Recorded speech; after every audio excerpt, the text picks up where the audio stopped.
Welcome to the FantasyFootballFirst.com podcast. Let's be great. Let's be great. Where we'll hang out and discuss all things fantasy football. Go rock this thing, huh? Love you, man. Go get it. We'll give our best fantasy advice, predictions, insights, and more. Play our game. All right? Play hard, but stay poised. Get it done. Are you ready? I'm ready. I'm ready. I'm ready. The show starts with Devin, Rick, and Quinn right now. What is up, First fans? Welcome back to the show. So welcome to our week 3 pickups. Yes. Welcome. I guess I'll start this off. Start it off. I'm going to say, I think that one of the biggest pickups of the week should be Mike Davis, running back for Carolina. Yep. Yeah. Yep. I like it. They said that he's going to be leading with McCaffrey out, and he caught all 8 of his targets for 74 yards. He's a good pass catcher, for sure. Yep. And he did rush once for 1 yard. Solid. Pretty good. Not bad. He'll be getting a lot more carries. Yep. Well, somebody's going to have to carries there. Yep. The problem is that team good enough to Nope. put out a worthwhile running back Without McCaffrey. But when they weren't good, they still threw it to McCaffrey, and you expect this guy to just catch the. You do expect couple. him to catch some. He's more of a safe play. I mean, we're all trying to pick up some players when our players are hurt, and Everybody went down. Hurt, yep. So, we're all scrambling, and we're trying to figure out the best people to scramble with. Of course. So speaking of scrambling, a lot of scrambling going on. That was your turn to talk about a scrambler. Oh, sure. Are we going into quarterbacks? I'm just kidding. I've got Darrell Henderson. Nice. He was kind of a favorite last year, and he didn't do anything because Gurley was there the whole time. And this year he kind of got pushed to the wayside. And now with some injuries to Cam Akers, and we're not sure what's happening with Malcolm Brown. Yeah, Malcolm Brown. I think I would Henderson, still rather have Brown, but Henderson looks like he can be better now that Akers. Yeah, he looks solid. I mean, he had 121 yards and a touchdown. He had a lot of burst and he did get quickness. most of those when Akers and Brown went out, though. Yeah, it's true. If Brown's back, I'm still not on Henderson. Yeah, we'll see. We'll see. Good to stash him away, or maybe trade him to somebody who doesn't know what they're doing. That could be too. Yeah. I mean, some of these guys could be good trade bait. Pick him up and package him with someone else and upgrade a player somewhere on your team. But yeah, I think Darrell Henderson could be a possible play. I mean, one of the running backs is going to emerge from that team, I think, eventually. And of course, if it's Henderson, you're going to have yourself a good ticket. And if it's Brown, I mean, he was obviously on the waiver wire. All right, so my selection is actually Mike Gesicki. Yeah, Get sick. Because he's so sick. He's sick. E. Yeah, he went off this week. He got 11 targets. He is being rostered in 47% of leagues, so that's 53% of leagues that don't have him. Yeah, if you're in one of those leagues, go ahead and pick him up. Definitely worth it. For sure. Yeah. He's a man. We talked about that in an earlier video where we recommended him highly to draft. But, since you guys didn't listen to us then, maybe you can listen to us now.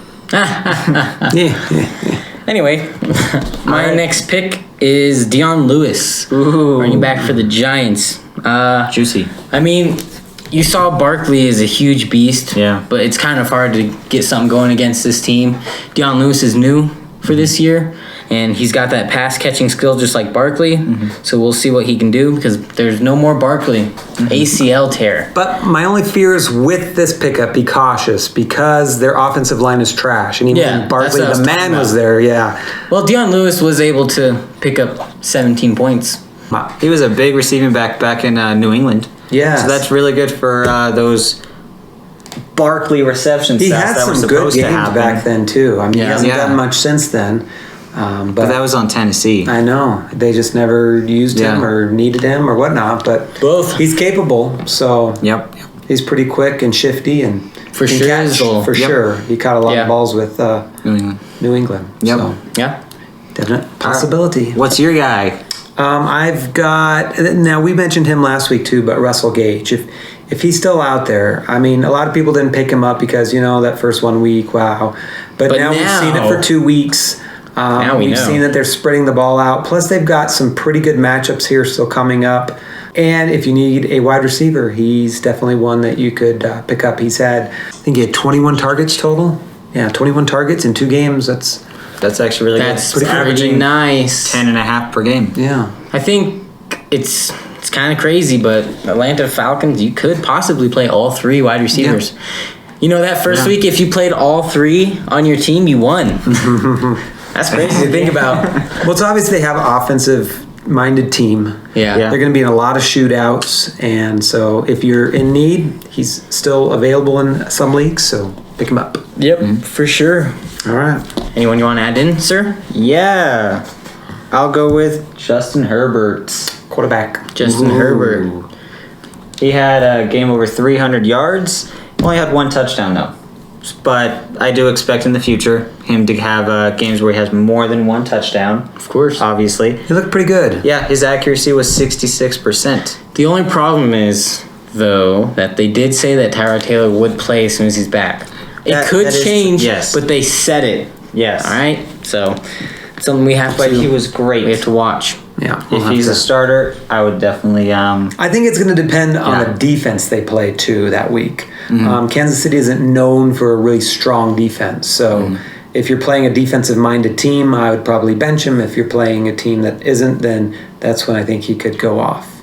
I'm going to add in one that not much people would think. Keelan Cole for the Jags.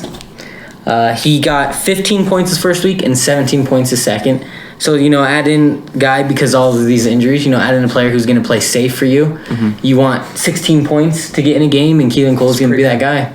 Yeah. Yeah, he seems to be getting a pretty good development with Gardner Minshew. And I thought you would see a lot of this with DJ Shark, but you haven't seen that connection as much. So if it's shifting. He's been more of a main guy for Minshew. So I'd definitely keep him in. And it looks that the Jags want to win. Worth a look. Yeah.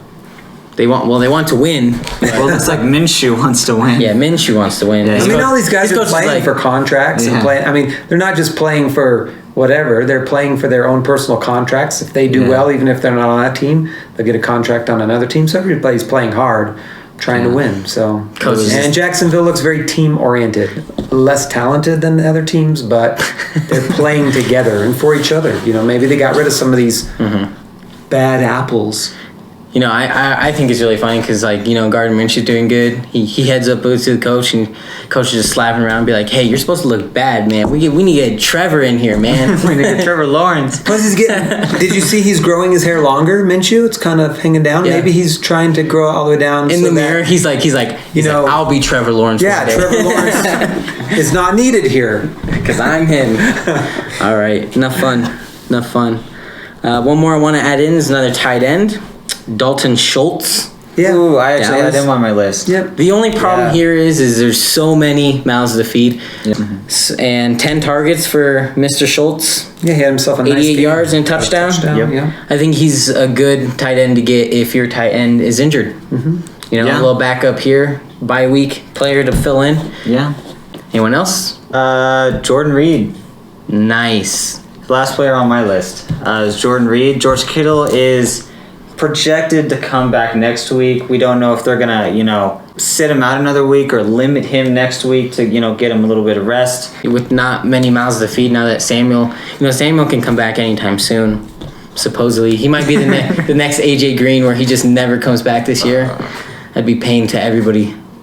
But for right now, since he's the only person on the team and Raheem Mostert is injured, I'd get him if Kittle doesn't play. Yeah.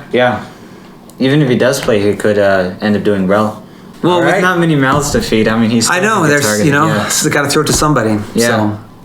All right. Well, those were some pickups for week 3 for you. Geek-ups. Hopefully, you guys aren't doing too poorly with your injury situation. I know if it's kind of hit and miss around here, but.